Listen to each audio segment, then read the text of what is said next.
Happy Thanksgiving, everyone. I hope you're all having a really nice day. It's a beautiful day here in sunny Florida today. It's right now it's 71 degrees and sunny with a gentle breeze. Very nice. It's going to have a high, I think, of 78 today. And I just wanted to say, I hope you really have a nice Thanksgiving. And I also wanted to talk about today what I think so far of van life with 3 large dogs. Because I've had some people tell me I was crazy. I had some people say this is awesome. But I got to talk about it because it is challenging, and I haven't seen any YouTubers talking about this. So I thought I would talk about it. There are things you definitely need to think about. When I started this trip, I told myself and my family this was definitely going to be a learning curve for me, a learning experience, because we had never done this.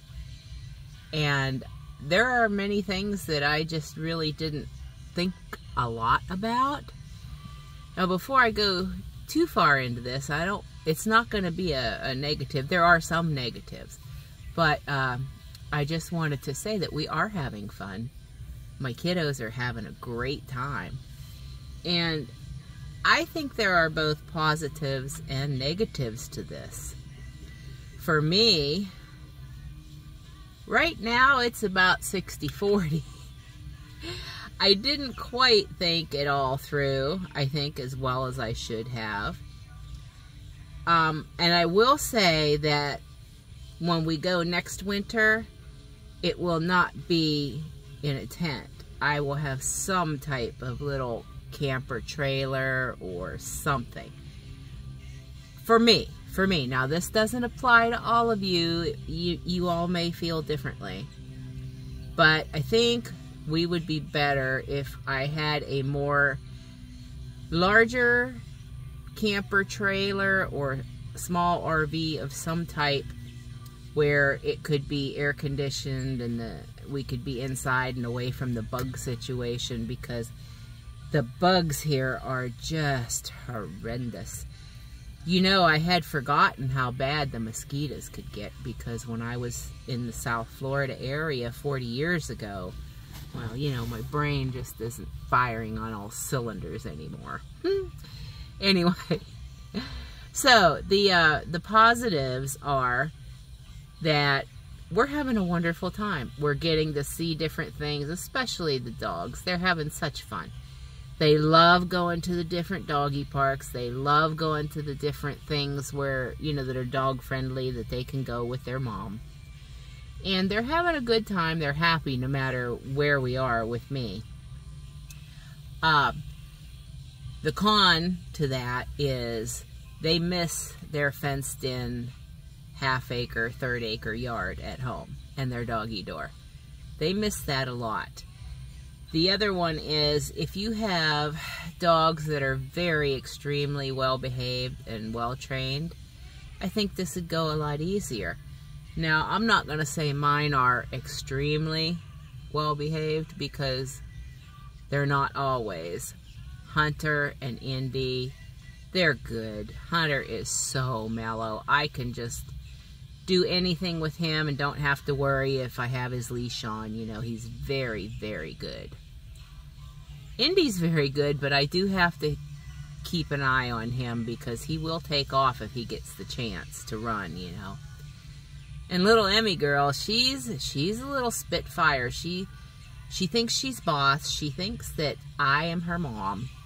And she wants to be a bit aggressive at times, especially with Indy. So that can create a little bit of a stressful situation in a small area like this. So I have the billy goat over here looking at the fence, through the fence at me. But the food. Okay, my dogs have been raw fed for many years. Indy and Hunter and Emmy since they were puppies.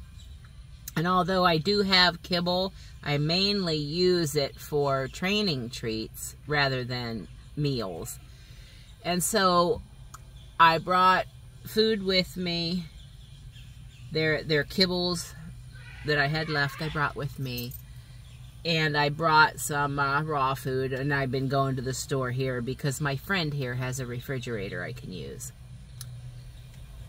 I do have to say that the food here, the meats and things, are twice as expensive as they are back home where I live in Pennsylvania. So that's something you might want to consider too.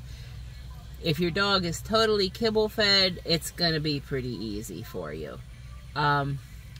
So I decided that I was going to give them a 50-50 mix here. And so I went and I got a new bag of some food, lamb and rice food. They'd never had this type before. And so I started giving it to them, and it's been well over a week now, and 2 out of the 3 still have diarrhea from it. So I'm putting them back on all raw because that's getting a little bit inconvenient, you know. So that's something that you really need to consider also. Now, I do have them on heartworm meds, and they have the Seresto flea and tick collar, as well as I have some natural bug repellent wipes that I spray some more natural bug repellent on and rub it on their fur. So far, I think we're doing okay. I haven't seen them biting or chewing, but I do know that they're getting bit periodically by the mosquitoes, because I am. My body literally has thousands of welts and bug bites all over me. So that's another thing you need to consider.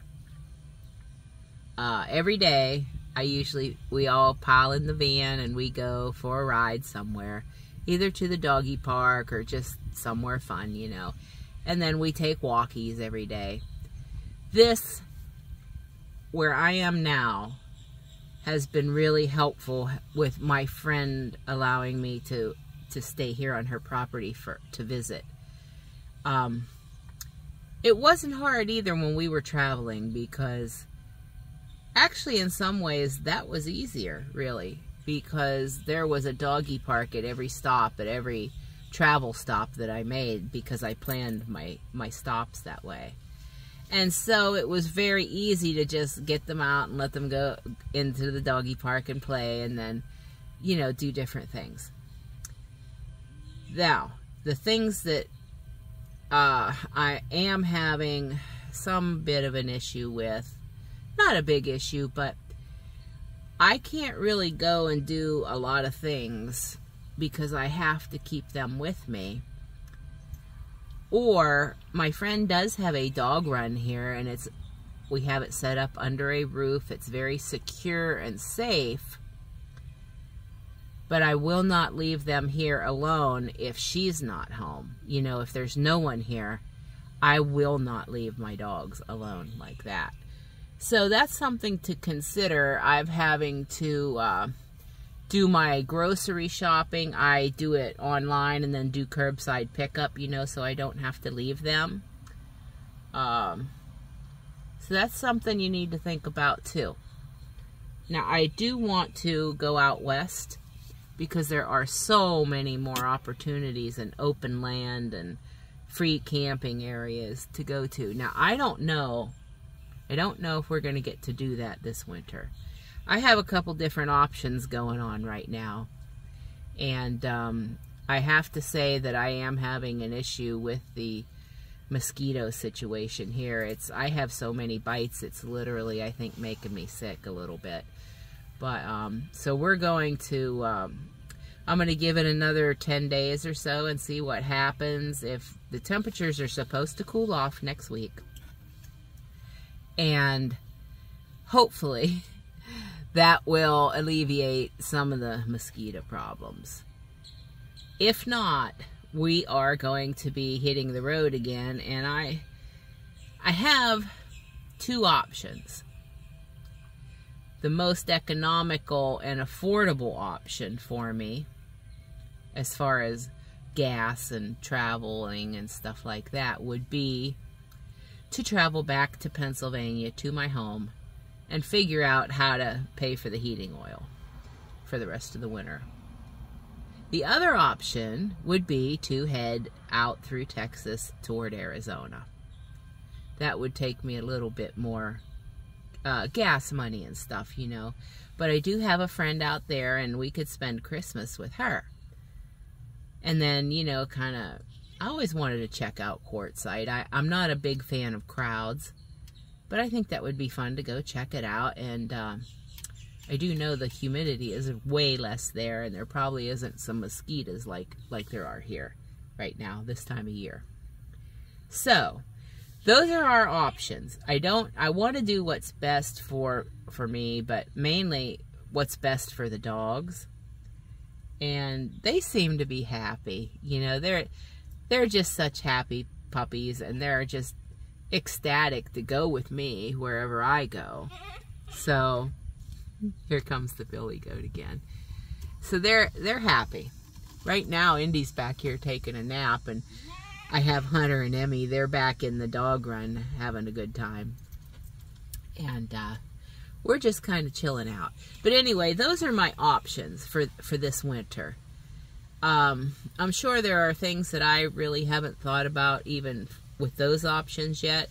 I do know that my preference is not to go back to Pennsylvania in December.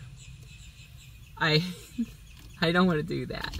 But I do know my kids miss their backyard, and they would be happy and safe there, although they're happy with me. But anyway, I'm babbling on now, right? So my life revolves around my four-legged furry babies. Okay. And so anyway, those are the things that you might want to think about if you're going to hit the road, you know, and do van life or anything like that. I'm going to try to get a travel trailer for next year. That or an RV. We'll see what happens. But in the meantime, we're going to do the best we can. We'll keep making some kind of videos for you. I really want to do a few more videos down here, different places in Florida. And we'll go from there. So I hope that any of you, if you're considering doing this with your dogs, you know, just take some of those things into consideration. There's many things that you don't really think about that pop up. So, and I hate to say try to think about the things that you don't think about, because obviously I didn't think about things I didn't think about. So, okay guys, thanks for watching. Indy's trying to bite the flies. They're flying around in here. I think we're going to go and do some walkies again. Hope you guys all have a really, really nice Thanksgiving. And I'll talk to you again soon. And thank you so much for watching. Bye.